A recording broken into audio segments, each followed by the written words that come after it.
헌금의 원리는 하나님께서 풍성하게 해주신 가운데 내가 자원하는 것입니다. 하나님은 돈으로 경배를 받으시는 그런 수전노가 아닙니다.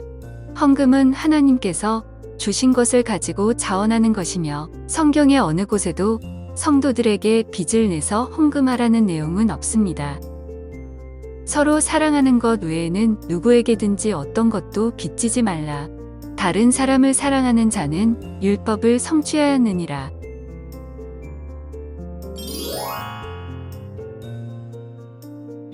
주의 첫날에 너희 각 사람이 하나님께서 자기를 형통하게 하신 대로 자기 곁에 모아두어 내가 갈 때에 모으는 일이 없게 하라.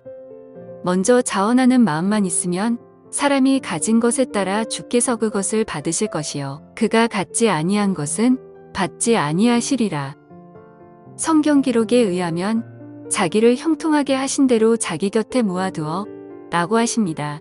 또 자원하는 마음만 있으면 가진 것에 따라 주께서 받으실 것이요 라고 하십니다.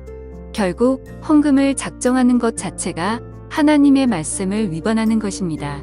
예수님의 십자가 사건 이후로 신약의 교회에는 감사헌금, 자원헌금, 구제헌금만이 있었습니다. 그래서 누군가가 얼마를 작정하라고 하거나 그런 마음을 가진다면 형통하게 하신 대로 자기 곁에 모아두어 라는 말씀과 자원하는 마음만 있으면 가진 것에 따라 받으실 것이요 라는 성경 말씀을 정면으로 무시하는 것이 됩니다. 사랑하는 자들아, 영을 다 믿지 말고 오직 그 영들이 하나님께 속하였는지 그것들을 시험하라. 이는 많은 거짓 대언자들이 나와서 세상에 들어왔기 때문이라. 옳고 그름의 절대 기준은 오직 하나님의 말씀인 성경입니다. 하나님의 말씀에 더하거나 빼거나 바꾸지 않고 믿는다면 무엇이 옳고 그른 것인지 판단할 수 있습니다. 성경 기록에 대한 무지는 결코 변명이 될 수 없습니다.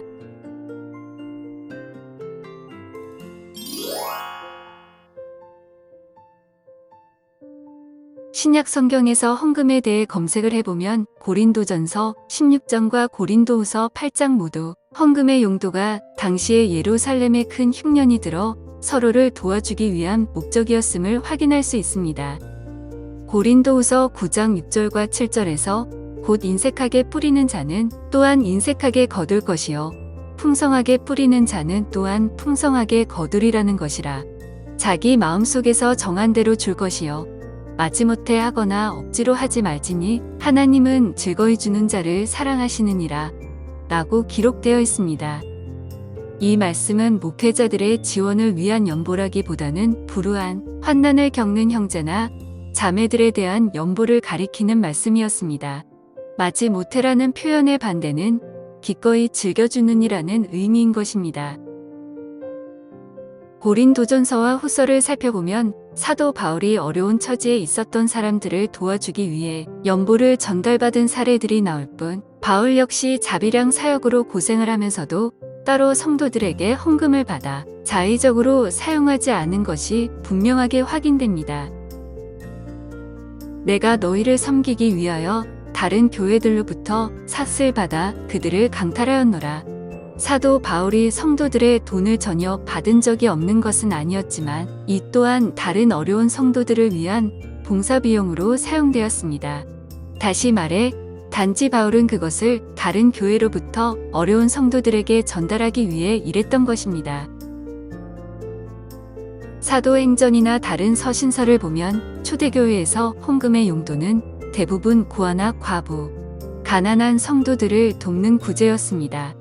그러므로 성경 속 헌금의 용도는 오늘날 많은 사건 목사들이 곧 주님이 재림하신다고 입으로는 이야기하면서도 대형 예배당을 짓는다는 빌미로 각종 헌금을 걷는 것과 같지 않습니다.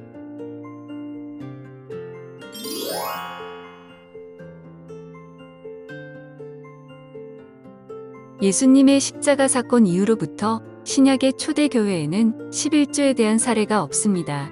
본래 구약 성경에 언급된 11조는 아브라함이 바쳤던 일회성인 경우도 있었지만 일반적으로는 이스라엘 신정국가 체제 하에서 제사 장직을 맡은 레위지파를 위한 몫이었습니다.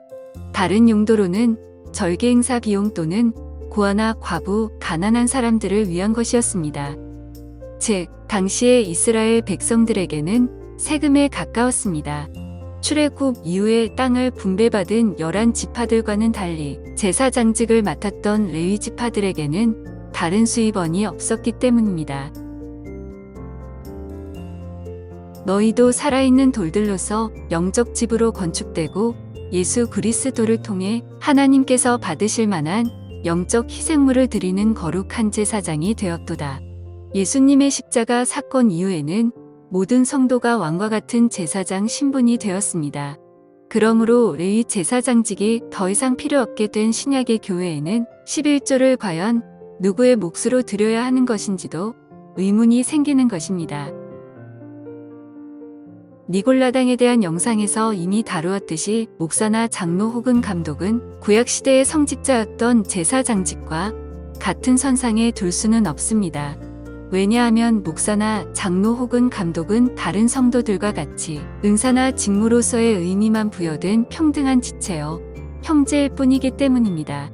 또 모든 형제나 자매들이 예수 그리스도로 말미암아 지성소에 직접 설 수 있는 제사장 신분입니다.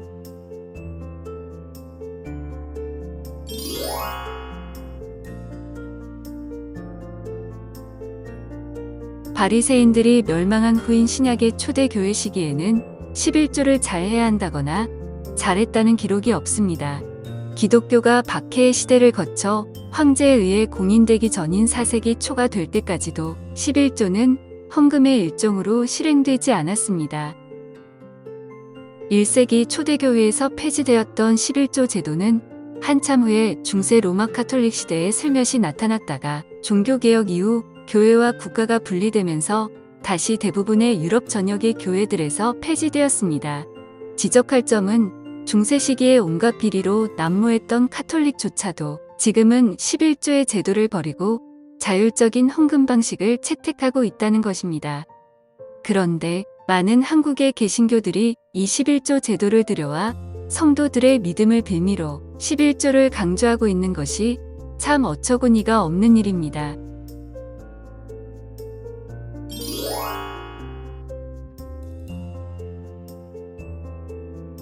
많은 목회자들이 마태복음 23장 23절의 예수님의 말씀을 인용하며 11조를 강조하고 있습니다. 그러나 이때는 아직 예수님께서 십자가에서 죽기 이전이었으므로 11조가 아직 유효한 상태였습니다. 아울러서 예수님께서는 당시의 11조뿐만이 아니라 다른 율법인 할례와 안식일도 지키셨음을 주목할 수 있습니다. 반면에 21조가 폐지될 것임을 증거하는 결정적인 구절이 있습니다. 예수님께서 그들에게 대답하여 이르시되 이 성전을 헐라. 사흘 안에 내가 그것을 일으켜 세우리라. 11조는 성전에서 드려져야 하는데 예수님께서 성전을 헐라고 하신 말씀은 곧 하나님께서 스스로 11조를 드리는 제도를 제거하신다는 의미인 것입니다. 또 성전이 제거되면 레위 지파의 제사장직도 종결됨을 뜻합니다. 요한복음 2장 19절에서 예수님께서 사흘 안에 다시 일으켜 세우신다는 이 성전은 곧 부활하신 예수님의 몸을 의미합니다. 따라서 성전의 휘장이 찢어지고 사람의 손으로 지어졌던 헤롯 성전이 모두 무너지면서 지금은 할례나 안식일 그리고 제물을 바치거나 11조를 드리는 일은 더 이상 필요 없게 된 것입니다. 신약 성경의 곳곳을 보면 사랑으로 가난한 지체들을 서로 도왔던 일시적 헌금은 나오지만 11조를 강조하는 대목은 어딜 봐도 없습니다. 또 당시에 일부 유대인들 사이에 할례를 계속 행해야 한다는 할례당은 있었으나 11조당은 전혀 없었다는 것도 주목할 수 있습니다. 율법에 대한 모든 의식이나 관례는 전적으로 폐지를 하면서 오로지 11조만을 적용시키는 것은 그 의도가 분명해 보입니다. 11조를 강요하는 행위는 십자가의 공로를 무시한 채 무너진 헤롯 성전을 다시 세워 구약으로 돌아가려는 위법 행위와도 다름이 없습니다. 신정국가 시대가 아닌 현대를 사는 그리스도인들은 이미 국가에 상당 수준의 세금을 내고 있기도 합니다. 여기에 추가로 획일적인 11조를 강요하는 것은 이중과세인 것입니다. 또 한국교회는 그 외에도 별도로 주일헌금, 감사헌금, 건축헌금, 선교헌금 등의 수십 종의 헌금 명목을 만들어 자의반, 타의반으로 온통 돈 타령만 하고 있습니다. 또 예수님을 따르는 우리는 이미 위로부터 복을 넘치게 받은 사람들입니다. 11조나 헌금을 많이 하면 복을 받는다라는 허구적인 미신은 성경적이지 않습니다. 예수님께서도 재산을 가난한 자들에게 나누어 주고 나를 따르라고 하신 적은 있지만 나를 따르면 부자가 될 것이다 라고 말씀하신 적은 없기 때문입니다. 이러한 사상은 세속적인 사상에 불과한 것입니다. 위에서 그분께서 이르시기를 희생물과 헌물과 번제헌물과 죄로 인한 헌물은 주께서 원치도 아니하시고 기뻐하지도 아니하시나이다 하셨는데 그것들은 율법에 따라 드리는 것이라. 영으로 하나님께 경배하고 그리스도 예수님을 기뻐하며 육체를 신뢰하지 아니하는 우리가 곧 할례자니라. 이제는 영과 진리 안에 있는 모든 그리스도인은 영적 희생물을 드리는 거룩한 제사장이 되었습니다. 그러므로 형제들아, 우리가 예수님의 피를 힘입어 새롭고 살아있는 길로 지성소에 들어갈 담대함을 얻었는데 우리 마음이 뿌림을 받아 악한 양심으로부터 벗어났고 우리 몸은 순수한 물로 씻겼으니 우리가 믿음의 충만한 확신 속에서 진실한 마음으로 가까이 다가가자. 예수님의 피를 힘입어 하나님께 진실된 마음으로 나아가는 것. 이것이 바로 하나님께서 받으실 만한 우리의 영적 희생물인 것입니다. 혹시 당신이 걷고 있는 그 길이 잘못된 길은 아닌지 의심해 본 적은 없으신가요? 사람의 말이 아니라 우리가 주목해야 할 것은 오직 성경에 기록된 하나님의 말씀입니다.